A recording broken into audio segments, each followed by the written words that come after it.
घर पे मेरा मन नहीं लग रहा था तो सोचा क्यों ना बाहर की हवा की खुली सांस ले ली जाए, क्योंकि दाल चावल के झोंके मेरे पेट में भयंकर गैस बना रहे थे।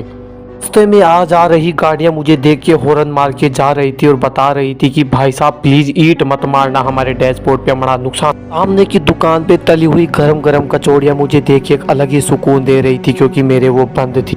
ब्लू व्हेल के शकल की सी एक बस मेरे सामने से यूं करके टर्न लेके चली गई, फिर भी मुझे घंटा फर्क नहीं पड़ा, क्योंकि सामने मेरी रोडवेज बस आ चुकी थी।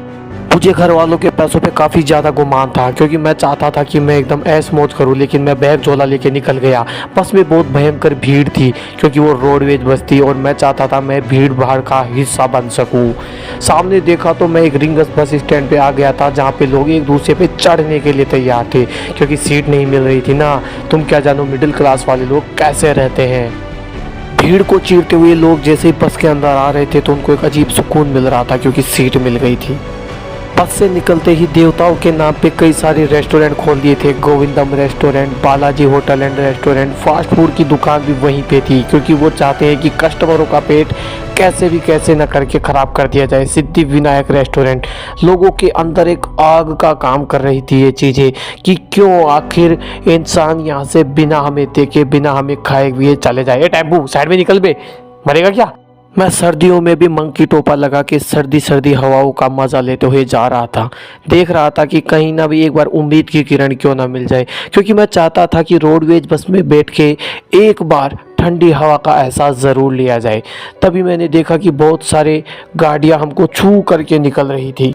सामने देखा तो बहुत ही भयंकर ट्रैफिक हमने को देखने को मिल रहा था। गाड़ियां एक दूसरे पे चढ़ने के लिए तैयार थी, भले उनके हाथ के अंदर एक्सीलेटर और एक्सीडेंट करने की प्रवृत्ति ना हो, फिर भी हमारे बस कंडक्टर ने वहां की भीड़ को काबू में किया और एक पुलिस वाला सीटी बजाते हुए हमारे पास से सुर्र करके निकल गया। मैं अपने आपातकालीन स्टेशन पे हाथों हाथ उतर गया, क्योंकि मुझे जाना था एक मेरे भाई के कमरे पे। मैं चोमू पुलिया उतर चुका था, जहाँ पे पुलिया का नामो निशान नहीं था।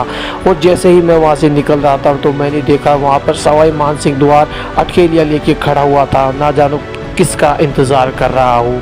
फिर मैंने देखा कि सामने की तरफ ये ऊंची ऊंची बिल्डिंगें थी, जिसको देख के मेरा दिमाग हिल गया। सामने ही रमदा वेदा नाम का एक बड़ी बिल्डिंग खड़ी थी, जिसके अंदर मरीजों की लाश पड़ी हुई थी, क्योंकि वो एक हॉस्पिटल था।